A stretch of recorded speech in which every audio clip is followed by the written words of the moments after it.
Good morning, everyone. Good morning, dear audience.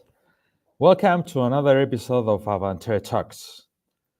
I believe that this is an appropriate month to delve into the topic of salaries. Don't you think? As you may be aware, Advantere is a management school with a unique focus on education through the lenses of social justice and sustainability. Advantere School of Management commenced operations in 2022. Since our inception, we have been dedicated to prepare best students for a world that is constantly evolving. This dynamic environment requires the adoption of innovative solutions to address new challenges. We are committed to equip our students with the skills and knowledge needed to thrive in this ever-changing landscape. As a management school, we were created with the aim of transforming management education, redefining the concept of the business school, and designing a new management approach, as new times require innovative solutions. We were founded by Universidad Pontificia Comillas, Universidad de Deusto, and we have established a strategic academic partnership with Georgetown University. Our founding fathers and these partnerships guide Advantere's academic development and foster excellent relations with leading companies that share our philosophy. We focus on adding solutions and maximizing the common good, aiming to impact society through social justice and sustainability inspired by the Society of Jesus. We engage in project-based learning, working collaboratively in teams to analyze information from decision-making. We embrace a flipped classroom approach, gaining foundational content through videos, podcasts, and other resources while taking responsibility for your own learning. And finally, benefit from real-world experience with professors who blend academic rigor with business expertise from industry and consulting. As I mentioned earlier, today we are delving into the crucial topic of compensation and benefits. Unfortunately for me and for you, we have a brilliant expert with us. I'd like to introduce Jorge Herraiz. Good morning, Jorge. Good morning, Pedro Cesar. Thank you for inviting me to this Advantere Talks sharing session today. It's a proud for me to be here today and to share my knowledge and experience with the attendance of this talk today. No, welcome, Jorge. Thank you so much for being here with us, with our audience, and share and spend time to talk about, I think, a topic that you are a brilliant expert, no? And then let's get started. Jorge, first of all, what is a company's compensation system? Well, that's a question that the answer for this question today is totally different than it could be 5 or even 10 years ago. No, I think that's is becoming a more complex topic today because we have to answer different market needs and company needs refer to different profiles that we have to manage to attract and retain. Okay, get Uh-huh. the loyalty of these profiles. The different industries or different kind of companies you don't reward in the same way in a startup than in a public company, established company in the market. But answering your question, um, what's a company's compensation system? Is a group of things, okay, or set of aggregates that you need to make up that will make up the salary package that has to be attractive. Okay, we can consider different parts of this system. Okay, Mm-hmm. starting with what we all know about base salary. Okay, that's the basic part of the salary. Has to Okay. be competitive, has to be aligned with your sector, your region, the level of the professionals. So it has to be linked to a job evaluation model or architecture. Okay, then we have in the past, Okay. base salary was the main salary aggregate, and maybe in some companies it was the only one.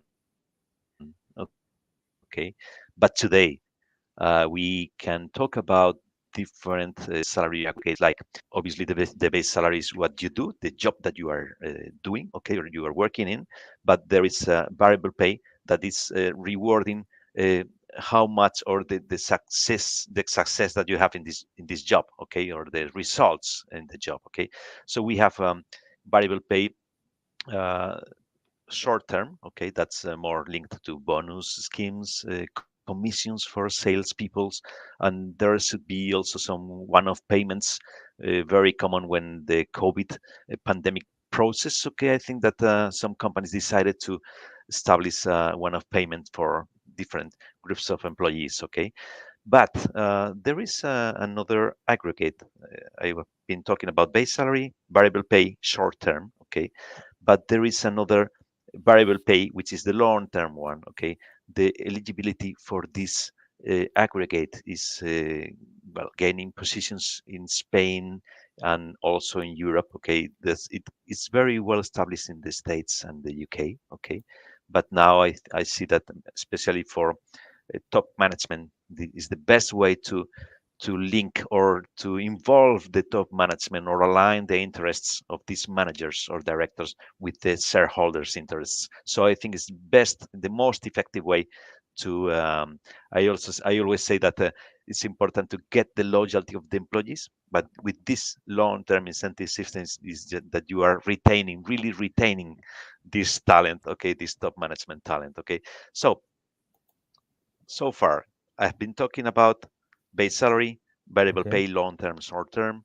but there are more aggregates. So it's more complex, even more complex. We have the benefits part, okay, of the compensation. Okay, it's evolving, hugely evolving in the last decade. Okay, because we have these traditional benefits like health, life insurance, accidents, car, meals vouchers. But I think now there is a revolution here.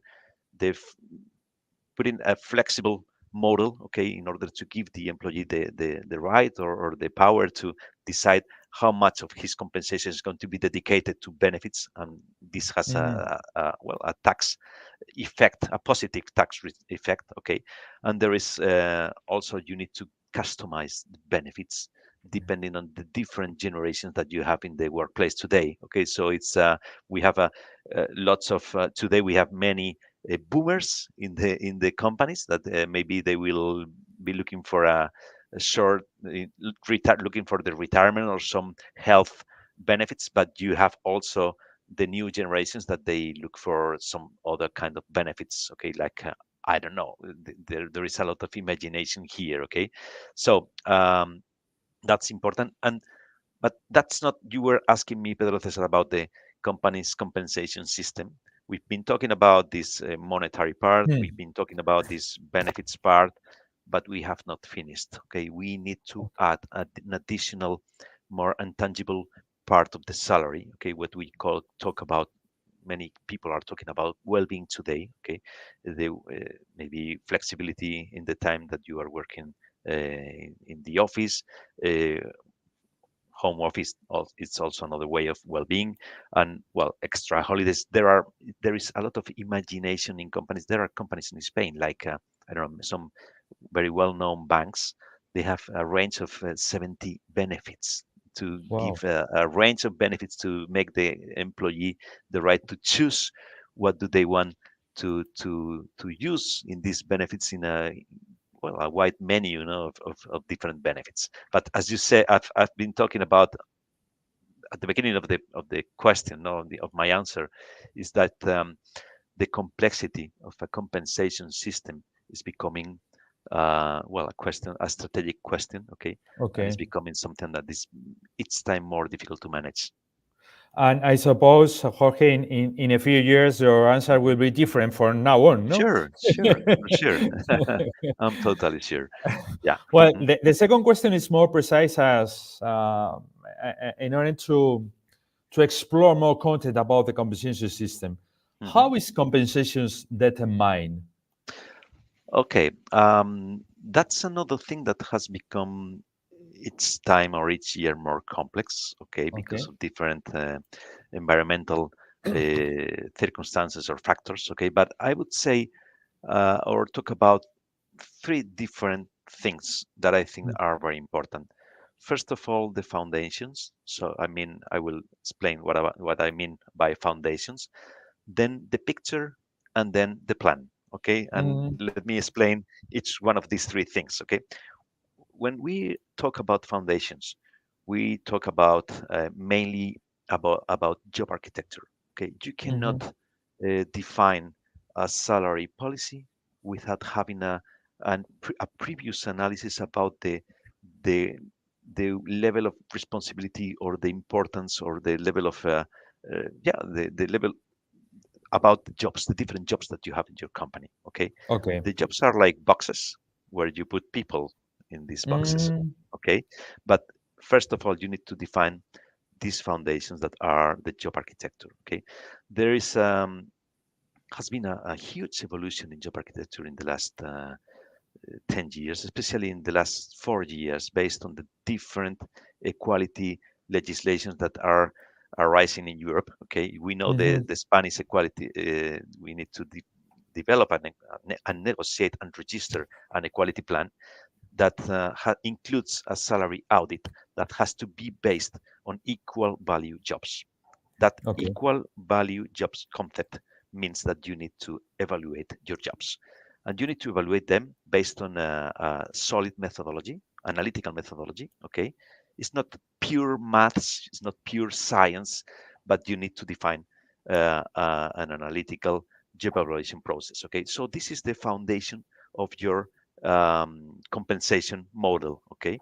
There are, well, different methodologies, but the important thing is that the methodology has to be universal, has to be used you can use it and have resources to use it globally in any part of the world, has to be valid for any industry, has to be valid for any Mm, job level from top management to administratives and operators. Okay, okay. and has to be also, and this is very important, linked to reward databases. If you Mm, evaluate a job, and this job is not, you say, okay, my jobs are my, I don't know, my people and my data and analytics responsible, or my controller has level 7. And then if I cannot link this level 7 with any database, solid reward database, we are not in the right way, okay, to define the next parts of this compensation system. Okay, then once define these foundations, this job evaluation, this job architecture that could be also developed or, well, linked to role models, job family models, so different innovation in the structure of companies. Okay, then you need the picture. What's the picture? mm, The picture is, I mean by the picture, by comparing initially internally the internal equity. Okay, so meaning that every people in level seven, this controller, this analytics person, are paid more or less in the same salary band. Okay, or in the mm, same way. Okay, you don't have you have a feeling of justice, internal justice in your company when you mhm, pay your people at the same level. Okay, that has some implications also in equality. Okay, and also in the European Transparency Directive that has been mhm, published last June. Okay, in 2023, that says this directive says that you need to justify any difference above 5% in any job level in your company. That's a oh, real challenge for companies today and the future. Okay, so far, previously to this transparency directive, based on Spanish legislation, it was 25% the difference that you had to justify. Now it's 5%. So imagine the importance of having a good job architecture and good reward analysis that could check the possible situations of lack of justice when you are mhm, rewarding your people. Okay, but talking about the picture, I'm talking about a second part of this picture. Okay, the picture, internal picture, and then the external one. By external, I mean, imagine I'm a company, I'm a pharmaceutical company. Okay, mhm, I know that I have a very good internal equity. All the people are paid in same level, are paid being paid similarly in all the salary Okay. aggregates that I've been talking about before. Okay. But then I go to the market and I say, okay, how is paying today the pharmacy sector in Spain or in Barcelona or in Basque Country, or I don't know. Imagine I have a branch in Guatemala. In Guatemala, okay. So globally, how I'm paying my people compared with the market, with the right market. Okay, Mm, that's another part. That's part of the picture. So foundations, the picture, internal equity, external competitiveness based on the market that we choose, that we want to compete with. Okay, and in all the salary aggregates, the whole compensation package. Okay, and then I have a third part of this. That's the plan. Once I know I have the foundations, I have the comparison of my company against internally and externally. What do I want to do?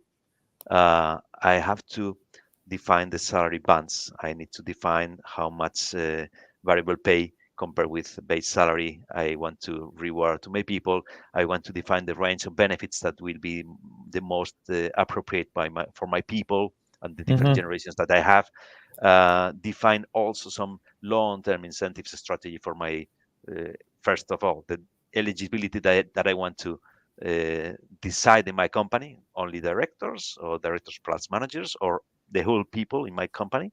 So the plan, the reward policy, it's the third part of this way of determining the compensation in a company, and it's not an easy process. It's very complex great. and specialized process. Thank you so much, Jorge, for your brilliant answer to this Hmm. second question. The third question is talking about, I suppose, is the one of the most controversial topics that a company Hmm. should talk about is talking about salary compensation, no? Hmm. Because nobody don't agree with your own salary, Hmm. no? I suppose, Hmm. no. Yeah. But Hmm. what are the futures of a good compensation plan, Jorge? I think I could talk about many features, but I think the most important one is to define there aren't two equal compensation plans, or shouldn't be two equal compensation plans in any Okay. uh, companies, in any company. It has to be aligned with the strategy. Okay, you need to first of all align your strategy, your strategic plan. Many times is in 3 years, 4 years, needs to be aligned with that. Okay, has to be competitive also, but also sustainable. Competitive and sustainable, that's Mhm. a balance. This that's very important too, and has to be has to include some differentiation among the different strategic jobs and the most Okay. critical jobs and profiles, and also people that you have. Okay, has also today to be very respectful with gender pay gap Okay. schemes and needs. Okay, in a company, you need to has to be. Um, you said, Pedro Cesar, at the beginning of your conversation, has to be so about social justice and Yeah. and also about sustainability. So it has to be Okay. sustainable. Okay, and also include all these aggregates and concepts that I've been talking about at the beginning of the conversation. I suppose compensation has their own rules. Mhm. What are these rules of compensation, Jorge? Well, I would say today compensation has to follow many different rules, but I would say first of all what I've been talking before, align with the strategy. That's the most important thing. Okay, competitive, sustainable, and also there is another concept today about many people are talking about ESG today, the Mm, environmental, social, and okay. governance Okay. Nice. alignment of the compensation. Okay, so we need to be aligned with that. Okay, so the rules of compensation, I would I would wouldn't talk about 10 or even more than 5 rules, but if I have to say to choose 4 or 5 rules, I would say those rules. Unfortunately, we have to conclude, but I would like to ask you a final question related to a phenomenon very interesting, a very I think most people are very worried about this one is how inflation is affecting the compensation systems. Well, it's definitely is one of the biggest problems that company people are facing or have been facing in the last couple of years. Okay, Mm. the the first thing is you have companies are having huge pressure from employees, okay, and not only from these employees uh, linked to com- CBA, okay, the bargaining agreements, okay, the collective bargaining agreements that you could have, okay, not only these employees, also managers, directors, professionals, qualified professionals, so Mhm. everybody is pressing the company to avoid losing purchasing power. Okay, the final result is that any inflation process always finish with people are losing purchasing power. That's the conclusion of this. But I think it's one of the biggest challenges that companies are facing today. I could say an example about the chemical sector that all pharmacy companies are linked to this collective bargaining agreement. This year, Okay. this 2024 year, they had to increase their salaries above 10% to all their people. Okay, and then they have to negotiate the 2024 salaries above that. Okay, on top of that. Okay, so I think that's one example of the level of complexity and the negative effects of inflation, or are negatives every time. Okay, it's a very negative effect.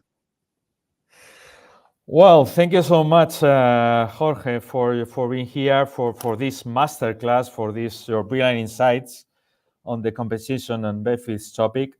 I would like to highlight maybe two of them. Is compensation is a very controversial topic, and each company has to define their own rules and apply the current legislation in order to avoid future problems and trying to be fair and have social justice with their own staff. No. And dear audience, I appreciate your participation in this episode of Advantere Talks. Join us next month as we delve into another crucial topic in human resource management. It will be we will talk about labor law.